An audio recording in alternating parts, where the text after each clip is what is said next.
Zoo, which is composed by poet Leslie Norris.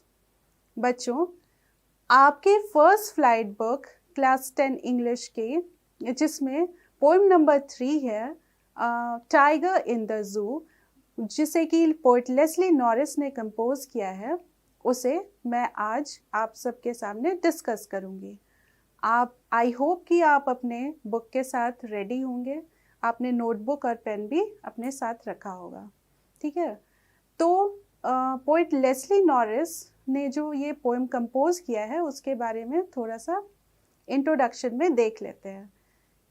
Poet Leslie Norris ने ये poem animals को जो जू में कन्फाइन करके रखा जाता है, मीन्स उनको एक छोटे से जगह में उनको बांध दिया जाता है, उसके बारे में बताया है कि कैसे उनको भी फ्रीडम चाहिए, उनको भी फ्री अगर छोड़ दिया जाए तो वो नेचुरली बिहेव करेंगे।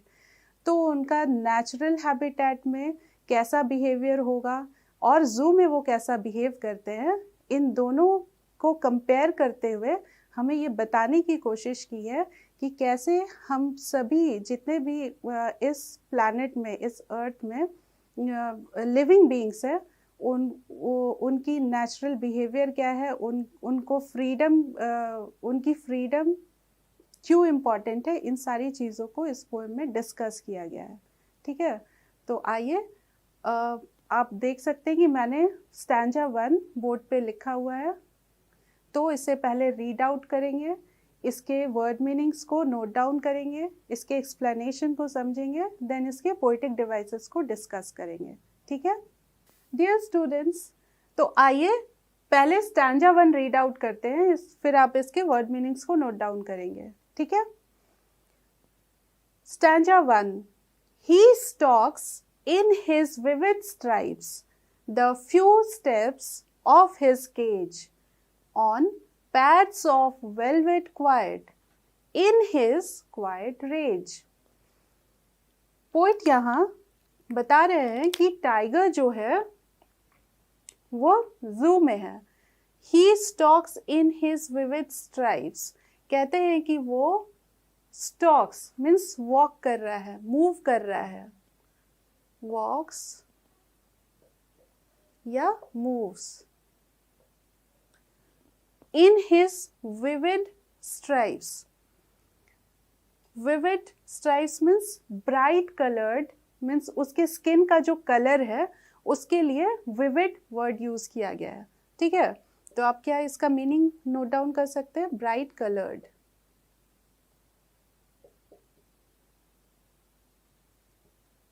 ठीक है, स्ट्राइप्स जो उसके शरीर पे, टाइगर के शरीर पे जो धारियां होती हैं, वो उसके लिए स्ट्राइप्स वर्ड यूज किया गया। The few steps of his cage, हमें अब क्लियर हो गया है कि स्टैंजा 1 में जो टाइगर है वो जू में है और केज के अंदर है। तो कहते हैं the few steps of his cage means अपनी ही पिंजरे के अंदर वो मूव कर रहा है और कुछ ही कदम चल पा रहा है। किस पे मूव कर रहा है? On pads of velvet quite. Pads यानी उसके पैर के लिए, पॉ, पॉ ऑफ टाइगर। ठीक है, टाइगर के पैर के लिए पैड्स पोइट ने लिखा है। ऑफ वेलवेट क्वाइट, और उसका पैर कैसा है? गद्दीदार है, वेलवेट मखमली है, और क्वाइट यानी वो शांत है, वो अपने नेचुरल बिहेवियर में नहीं है, वो शांति से मूव कर रहा है। इन हिज क्वाइट रेज, लेकिन वो शांत तो दिख रहा है, लेकिन वो क्या है? शांति में भी उसके अंदर एंगर है, रेज यानी गुस्सा।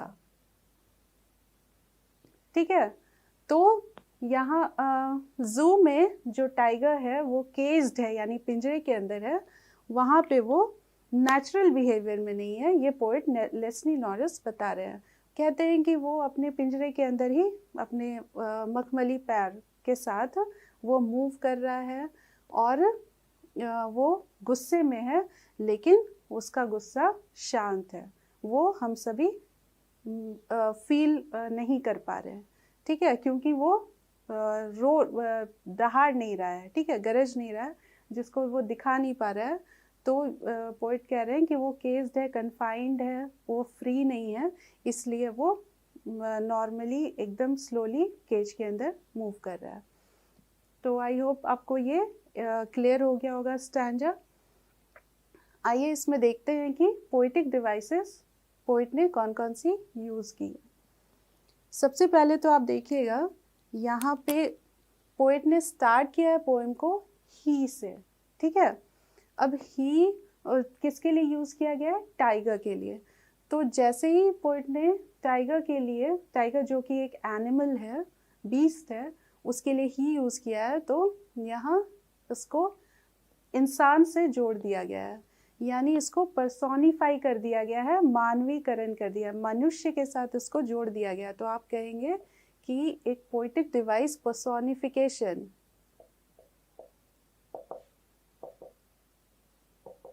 पर्सोनिफिकेशन यहाँ इस स्टैंजा में यूज हुआ है, ठीक है। नेक्स्ट पोइटिक डिवाइस यहाँ इस लाइन में आप देखिएगा, on pads of velvet quite. Pads यानी पॉ ऑफ अ टाइगर, यानी पैर, टाइगर के पैर जो हैं उसकी तुलना किससे की गई है? वेलवेट से की गई है, मखमली, ठीक है। तो यहाँ जो कि कंपैरिजन किया गया, कंपेयर किया गया इसके पैर को वेलवेट से, तो यहाँ पोइटिक डिवाइस मेटाफर यूज हुआ है। मेटाफर एक ऐसी पोइटिक डिवाइस है जिसको कि किसी चीज के साथ तुलना करने के लिए यूज किया जाता है, ठीक है। तो आपका पर्सोनिफिकेशन हो गया, मेटाफर हो गया। नेक्स्ट पोइटिक डिवाइस, स्टूडेंट्स आप देख सकते हैं बोर्ड में स्टैंजा 2 मैंने लिखा है। आइए इसे रीड आउट करते हैं, फिर इसके वर्ड मीनिंग्स को आप नोट करेंगे, उसके एक्सप्लेनेशन को समझेंगे और उसके बाद पोइटिक डिवाइसेस डिस्कस करेंगे, right. Stanza 2, he should be lurking in shadow, sliding through long grass near the water hole where plum deer pass. He should be lurking in shadow. यहाँ he again किसके लिए use हुआ है? Tiger के लिए।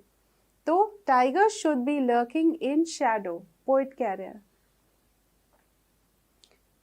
इस stanza से हमें थोड़ा थोड़ा क्लियर हो रहा होगा कि अभी टाइगर जो है केस्ड नहीं है, और पोइट बता रहे हैं कि he should be lurking in Shadow, उसे केस्ड नहीं होना चाहिए, उसे एक पिंजड़े में कैद नहीं होना चाहिए, उसे कहाँ होना चाहिए?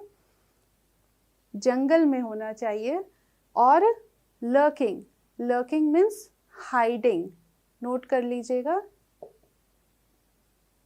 हाइडिंग मतलब छुपना।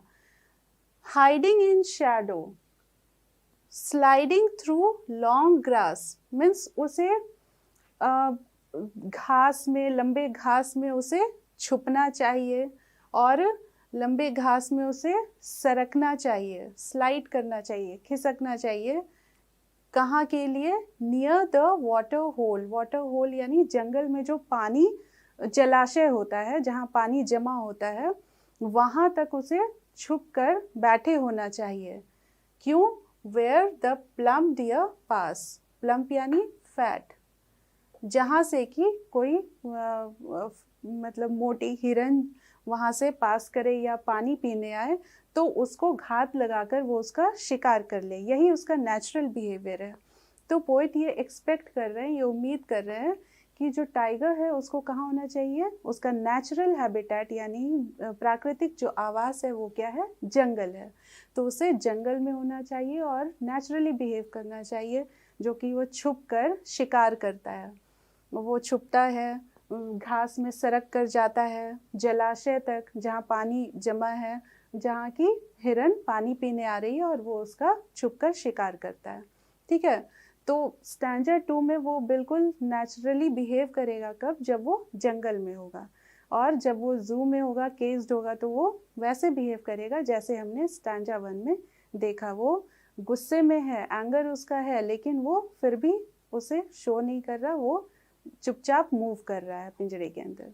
ठीक है, तो आइए अब इसके पोएटिक डिवाइसेस को देख लेते हैं कि पोएट ने कौन सी पोएटिक डिवाइस इस स्टैंजा में यूज की है। इस लाइन में देखिएगा, प्लम पास,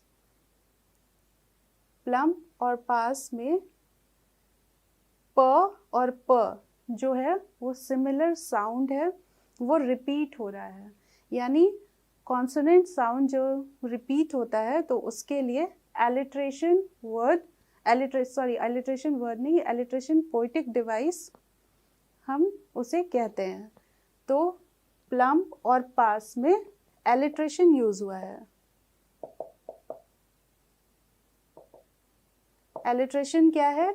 एक ऐसी पोएटिक डिवाइस है जिसमें कि कॉन्सोनेंट साउंड, व्यंजन साउंड प का उच्चारण यूज हुआ है, वो एक ही लाइन में दो वर्ड्स में लगातार यूज हुआ है। ठीक है, नेक्स्ट आप देखिएगा, आप बोर्ड में देखिए तो आपको क्लियर होगा। He should be lurking in Shadow, line 1 हो गया स्टैंजा 2 का। लाइन 2 में ग्रास, होल, पास। यहाँ देखिएगा आपका कोई भी punctuation mark, comma, full stop, कुछ भी यहाँ पे इन 3 लाइन्स में यूज नहीं हुआ और ये लास्ट लाइन तक चला आया है।